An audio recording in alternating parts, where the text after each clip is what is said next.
Hello and welcome. Today we are talking with my son Zane. Zane, how are you doing today? I'm doing good. That's good. So, what are we up to today? I mean, uh, I'm gonna get ready for school at around 7, but I was mainly playing video games before this. Oh, what's your video game of choice there, sir? War Thunder. War Thunder. What do you do in War Thunder? I was doing mainly the planes. Oh, the planes. Yep. Oh, that's cool. So, what's your favorite plane? Definitely the Corsair. Okay. So, what's the best thing about the Corsair? Just the way that it looks. I mean, the folded wings look really cool. Yeah, it has some horsepower to it, right? I think it's Mhm. like what 400 shaft horsepower. Yeah. Yeah. So, what is your second favorite plane? Um. Definitely the B-17, because of how iconic it is. Yeah. There's a lot of stories behind the B-17. Okay. Can you tell us the story behind the B-17? So, on January 1st of 1945, there were these two B-17s. The only one I remember is one called the Skipper. They were both being shot at by Bf-109s, and the crew of the Skipper was trying to stabilize the aircraft, and they heard a clank. They looked down, and another B-17 is underneath them, and they crushed the fuselages together, so they were essentially both piggybacking. They were going on a piggyback ride. So then they're trying to stabilize, but they're losing altitude, and they hit the ground. The one below it is immediately disintegrating, but the crew of the Skipper survives. So what happens is the German soldiers find them and they actually capture them. So it's one of the many iconic stories of the B-17. Wow. So, did both airplanes get destroyed or did one survive? The Skipper, which was the one on top, survived. The one below it just was the one that disintegrated immediately. So the crew ended up surviving but got captured by Germans. So did they get put in internment camps there? They got in prison. They got put in prison camps, I think. Okay. So, any other famous stories of aviation that you want to talk about? So there was this one I remember where a lieutenant was guarding what in a P-51 was flying to cover a B-17 formation. Um, they were being bombarded. The B-17 formation was being bombarded by Bf-109s, so the P-51s were coming to cover them. But all the other P-51s dipped because they didn't want to fight. But one lone lieutenant, who I can't remember his name, actually stayed and fought the Bf-109s alone while the B-17s dropped their payload. And with the help of the gunners, he actually shot down all of the Bf-109s. And the ones surviving, before he could shoot some of them down, they dipped. And the story is known as the Lone Air Force. Oh, wow. That sounds amazing. So, what do you want to be when you grow up? Definitely an Air Force bomber pilot. Okay, so what would be your bomber of choice if you could get that position in the Air Force? The B-1 Lancer, definitely. Whoa. So do you think the B-1 Lancer will be retired by the time you get there, or do you Oh, think it's going to be sitting strong? I think it'll still be sitting strong because the Air Force cannot afford to retire the B-1. Well, what if they come up with something even better? I would definitely do that then. But the reason why the B-1 is so good is because it has the agility of a fighter, but it can still carry a massive payload. Like, it can literally fly inverted like a fighter jet. Wow. So I know you like bombers. Hmm. What is your favorite fighter airplane? My favorite fighter, from the modern Let's go with modern day. day, Definitely the F-16. F-16? What about the F-18? That's also one of my favorites. Oh, really? So, any interest in helicopters, or is it just fixed wing aviation that you're interested in? So, I do like two helicopters, like the KA something I can't remember, and the AH-64 Apache. They're both really iconic helicopters. Yeah, the attack helicopter. Yeah, that's a great helicopter. I kind of like to go with the iconic Vietnam helicopter, the Huey. Oh, yeah. I mean, can carry a massive payload of people, so that's always a good thing. But some of the newer ships that they have are pretty cool. Yeah. Okay, so what you said you wanted to go into aviation. So what kind of training are you going to want to do? Like from the beginning, or how soon do you want to start this? I probably want to start the training around when I get my pilot's license or when I enlist. And the training I would want to do is like bomber simulations where they take you into the cockpit of a B-1 Lancer simulation, and they make it feel like you're actually in one, so it'll see what it's like, just so I can get used to knowing what it's like and all the controls and stuff. Yeah. Okay, so you want to go into aviation. You're going to have to get your private pilot's license and then start from there. Yes.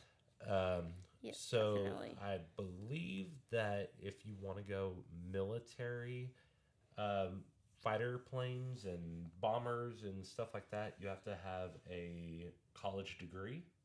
Is that right? I think so.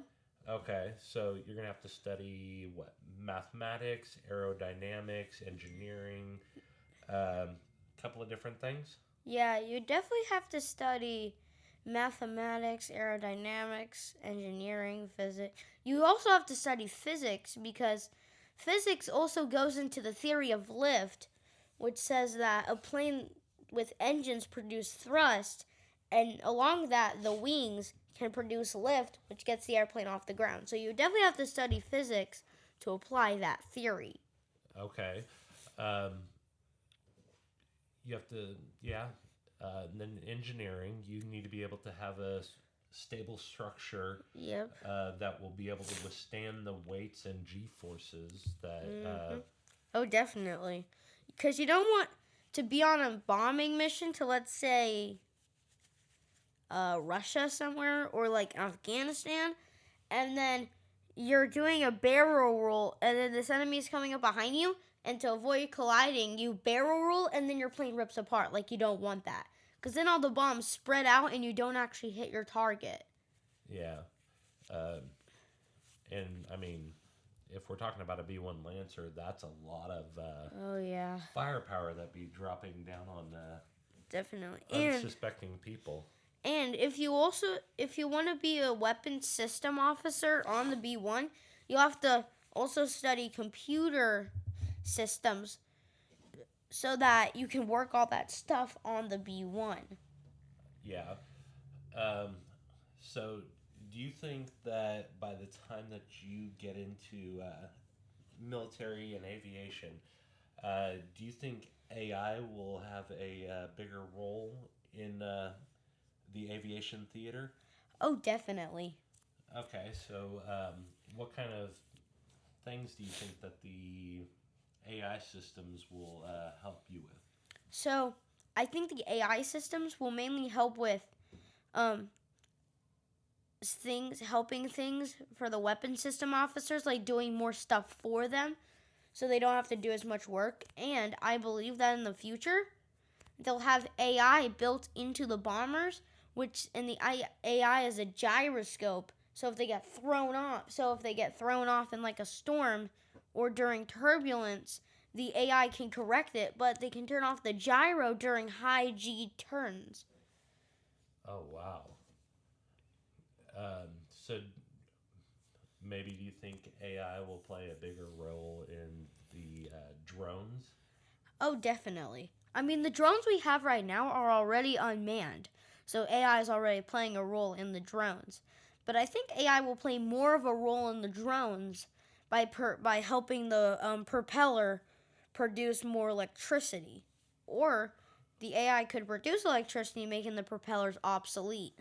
So I'm actually pretty sure that we're not using AI right now as far as unmanned aerial drones. When they say unmanned, I believe it means that there's nobody in the plane. But right now, I believe they are still being controlled in a in office, like with a Yeah, controller and thrust. So a simulated. it's a simulation, but it's in a real drone. And the thing about it is that um, most people leaving the military, if they're depressed, it's most likely from being a drone pilot. Because if you see your teammate, you can't help them or call for help for a wounded teammate. All you can do is just watch and press on. Oh man, that would be Yeah, that'd pretty be horrible. yeah. Especially if you especially if you really want to help them and there's nothing you can do. Well, I guess you could, if they're in a battle situation and you have weapons, you could fire your weapons, or you could take the drone and put it up somebody's sphincter. Yeah. And another thing you could do is signal one of your friends to call the rescue rangers to come get the wounded buddy. So there is technically a little you can do, but not that much. Yeah.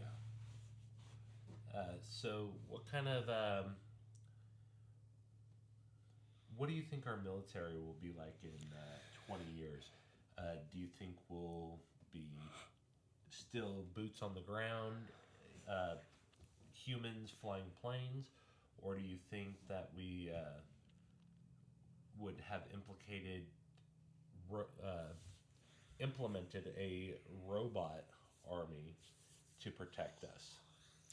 Well, I think some parts of a soldier's weapons will be controlled by robots, but I do think that to really keep the army, to keep people enlisting and wanting to fight for their country, I do think we'll still have boots on the ground.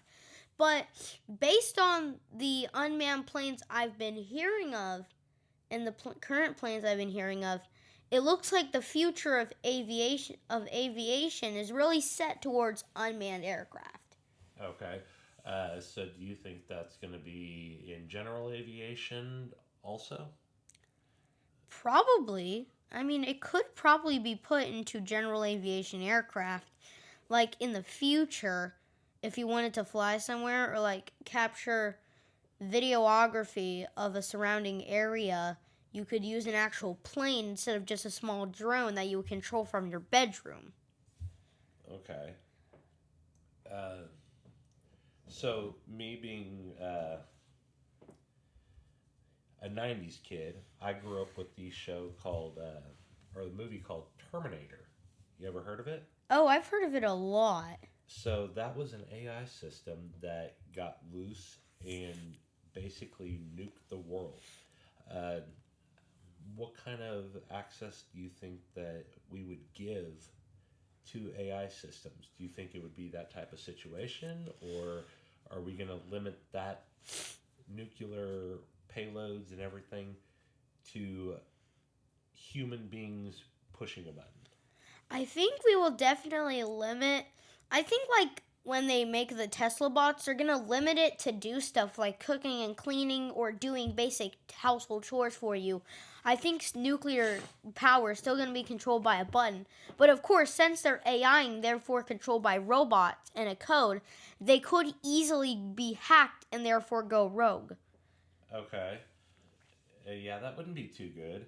Mm-hmm. Um, so if they ever came out with Tesla robot that was affordable, because I think right now they have a basic model, and they're saying it's like $10,000 or something like that. Yeah. Um, so if they came out with an affordable model that could actually perform the tasks at hand, would you ever own one?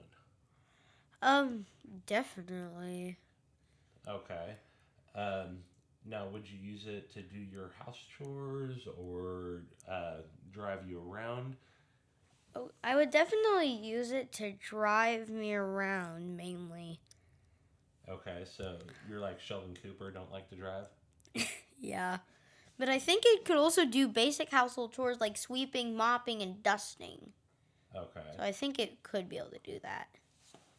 Walking the dog. Oh Uh, yeah, that too, that too. Ooh, mowing the lawn. That would be a nice one. Oh yeah. All the dads out there who don't like mowing the lawn might come out with an affordable Tesla robot. Oh, man. But how would the dads show off their dad bods? I mean, the shorts, their New Balance shoes, you know, Oh, just walking around. Look at my lawn. Uh, do you think dads would still want to mow the lawn, or do you think that they would leave that up to the Tesla robots? I think people would really like to leave that up to the Tesla robots, or some dads might still want to do that. It's totally up to the owner themselves.